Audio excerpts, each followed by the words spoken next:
President Biden defends his decision not to extend the withdrawal deadline from Afghanistan. I'm Natalie Brand at the White House. What the administration says about the Americans and Afghan allies who haven't made it out.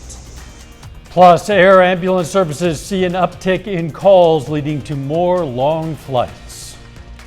The 4 states' most watched news starts now.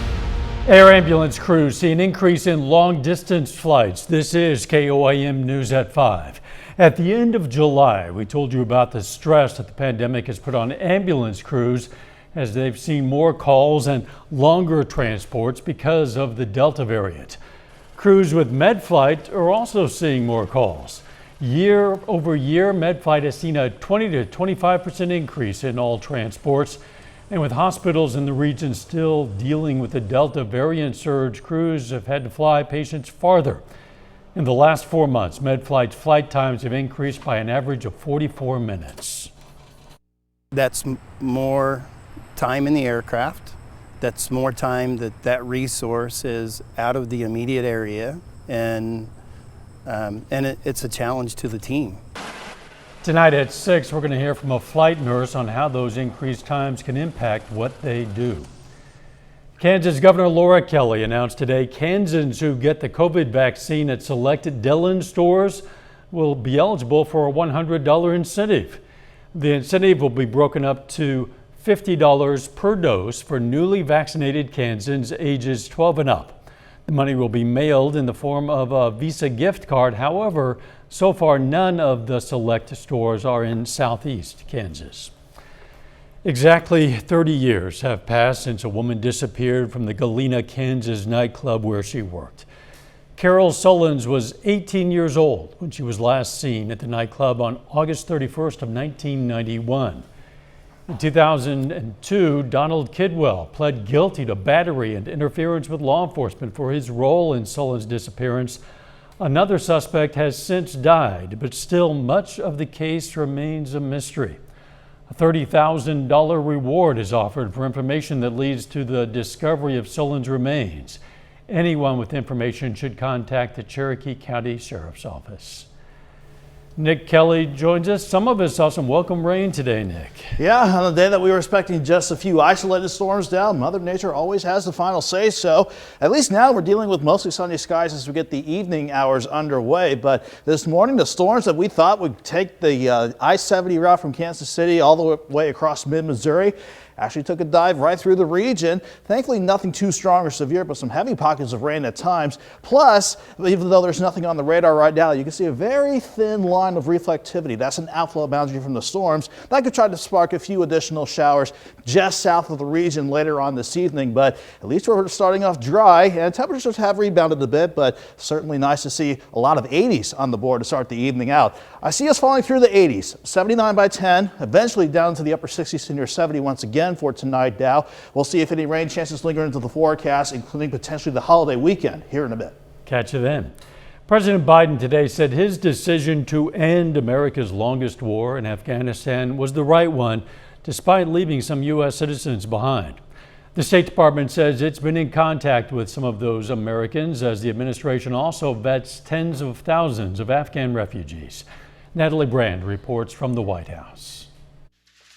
President Biden addressed the nation less than 24 hours after the last U.S. soldier, Major General Chris Donahue, left Afghanistan, ending a 2 decades-long war. Leaving August the 31st is not due to an arbitrary deadline.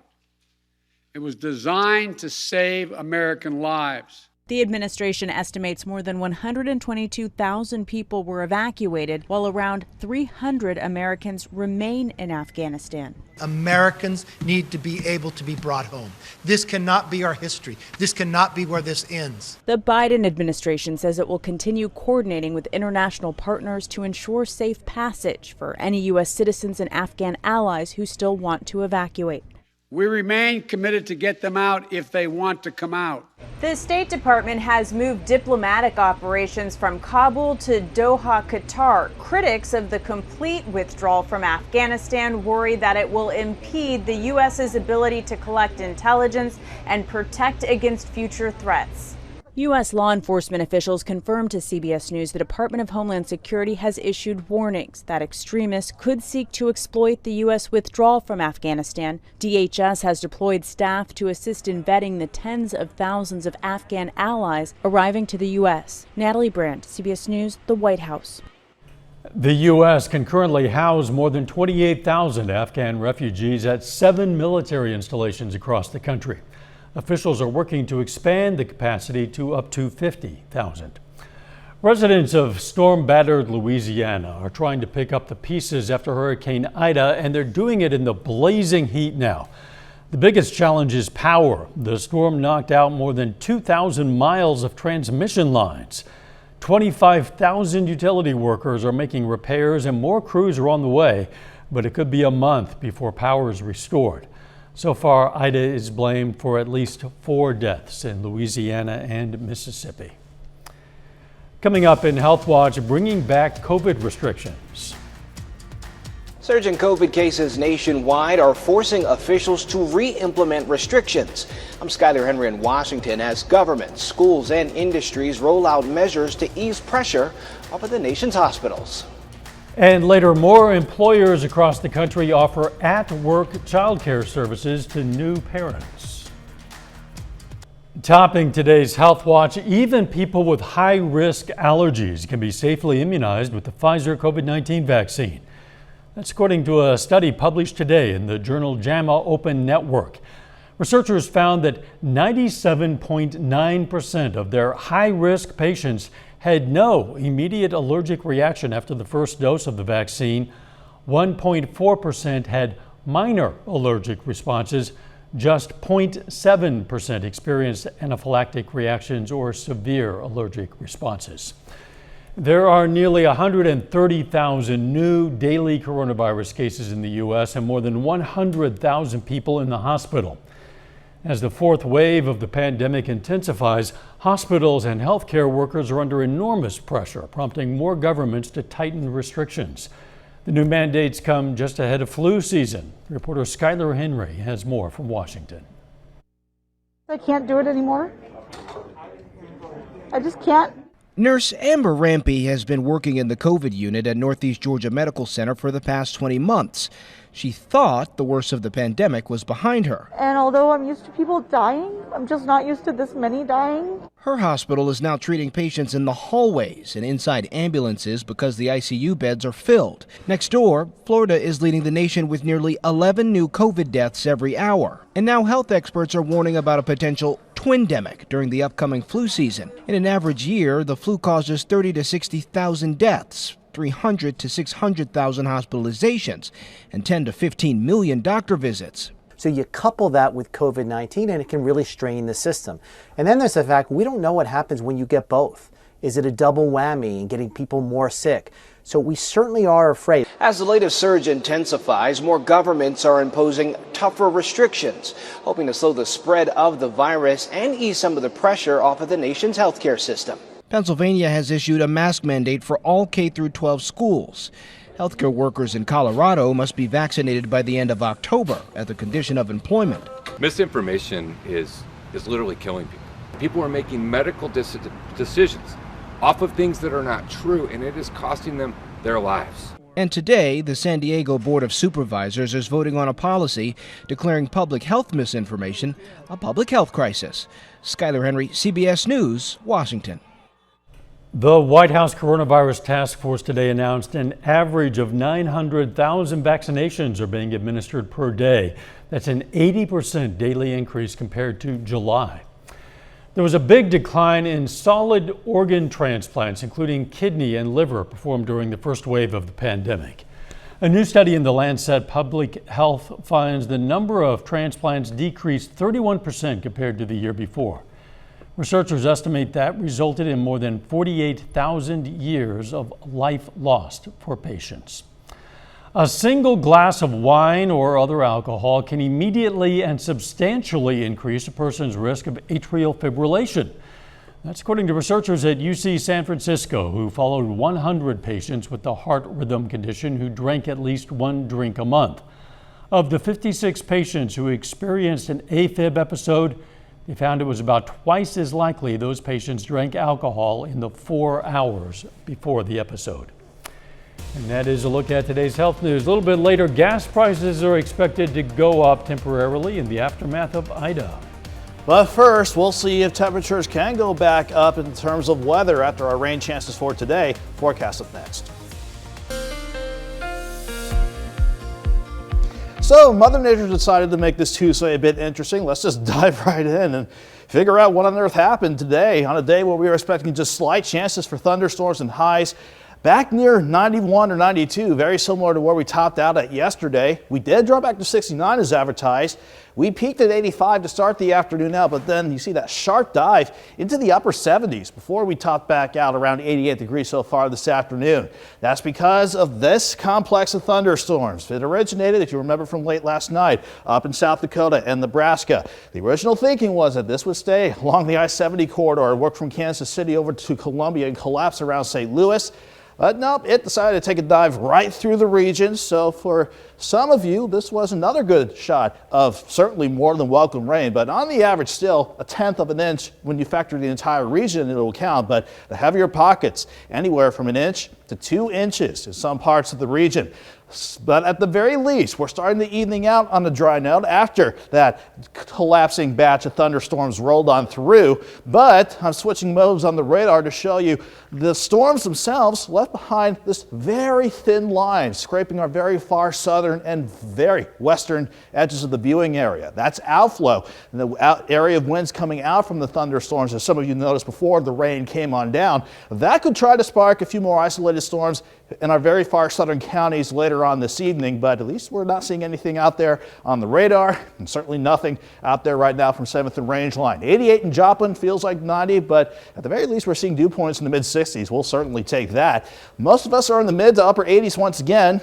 Humidity, though, making it feel like the lower 90s for a good number of you, but everyone will see the numbers drop once again after sunset, back to 77 by midnight, and I think most of us again back near 69 as we go into the overnight. Not much happening here to start the evening out, still tracking whatever's left of Ida, but that's pretty much a heavy rainmaker at this point as it continues to move on toward the east. We have our stationary front still parked to the north and an active jet stream that could try to send another weak wave or two our way later on tonight and maybe over the next few days ahead. Let's see what that means in the end result as we look at your future track forecast. We're quiet through the rest of the evening and before we get the overnight started, but a weak wave along that jet could try to spark a few isolated thunderstorms overnight and certainly before the morning drive. Otherwise, we'll drop back into the upper 60s. Then I think once we get past the noon hour, I think we're dry for the rest of the day. Partly sunny skies, but I do anticipate with more dry time and certainly the returning peaks of sun, we will be back in the hot territory. 69 in the morning, 85 by noon, afternoon highs right around 91 degrees. Thursday, even though this upper ridge wants to build back in, can't rule out a few isolated storms again for Thursday, but Friday, the center of the ridge shifts south. The frontal boundary is still close by, and with the jet stream close by as well, we may have to watch for some scattered thunderstorms actually for Friday and Saturday. Fortunately, the holiday weekend may not start off on a good note, but we'll keep things dry for Sunday and Labor Day. But once we do start to dry out from those rain chances, we'll go back to 90 on Sunday and 94 for Labor Day. But in the short term now, temperatures don't look too terrible. We'll have overnight lows in the lower 70s and highs right around 90 or 91. That's tolerable and certainly okay for this time of year. Yeah, we'll take tolerable for sure. You bet. Thanks, Nick. Northern California's fiercest wildfires are getting closer now to Lake Tahoe, threatening thousands of homes around that popular tourist destination. The Caldor fire is still mostly out of control. Roads leading out of the area near the Nevada border were jam-packed yesterday with cars trying to get out. Lake Tahoe exists in a very high fire hazard severity zone, meaning it's especially vulnerable to wildfires. Coming up, the increasing trend of bringing young kids to work. First, though, we honor a local veteran. Charles Maroney served in the U.S. Marine Corps from 1950 to 52. The Webb City, Missouri native was stationed in Korea, and we salute Charles Maroney, a four-state hero. Topping Consumer Watch today, Ida is expected to drive up gas prices across the U.S. in the coming weeks. The storm, which made landfall in Louisiana, shut down 95% of oil and gas production in the Gulf Coast on Sunday.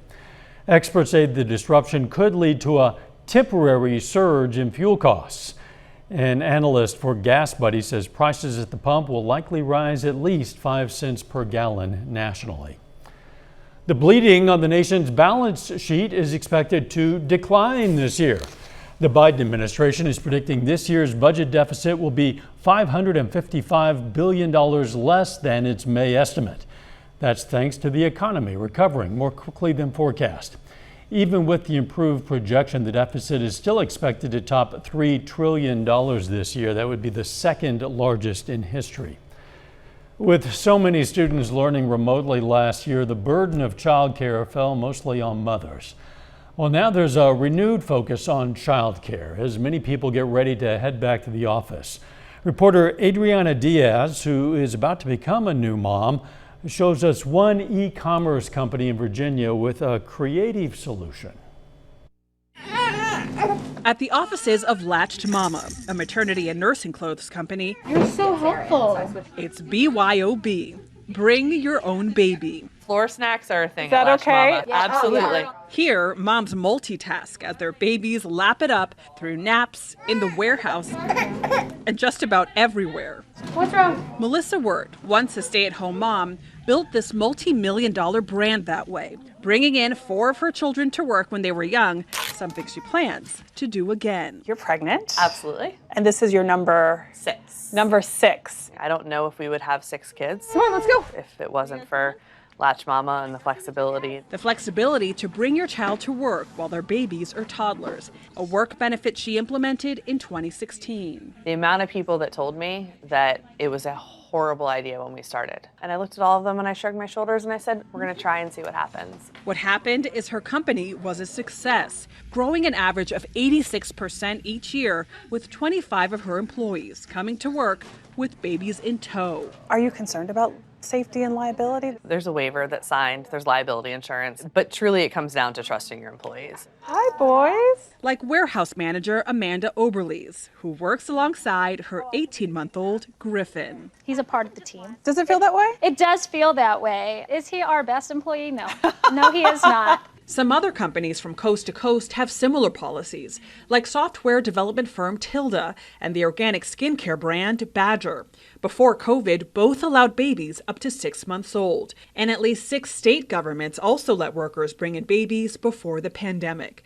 This spring, almost a quarter of women business owners said that the lack of reliable childcare made it harder to hire, according to a survey by payroll provider Gusto. We can't see women as weaker on the other side of childbirth or less capable. We need to see them as more capable.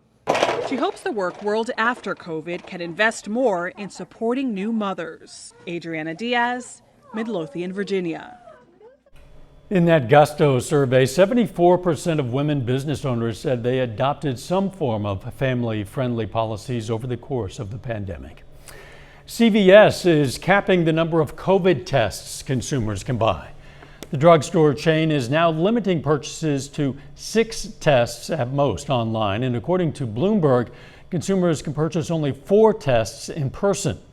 The cap on purchases comes amid a surge in demand along with supply chain issues. Final check of the forecast next.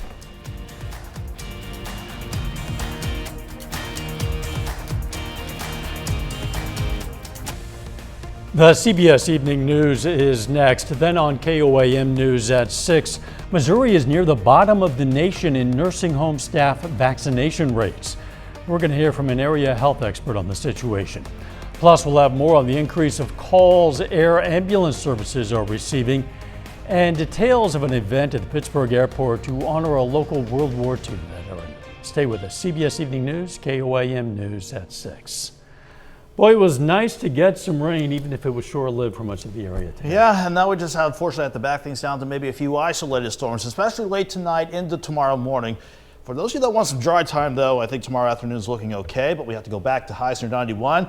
Near 91 again Thursday with a few isolated storms. Some scattered storms possible to start the holiday weekend out, but Sunday and Monday, as we hit the unofficial end of summer, will be dry, but we'll keep highs in the lower 90s for the most part.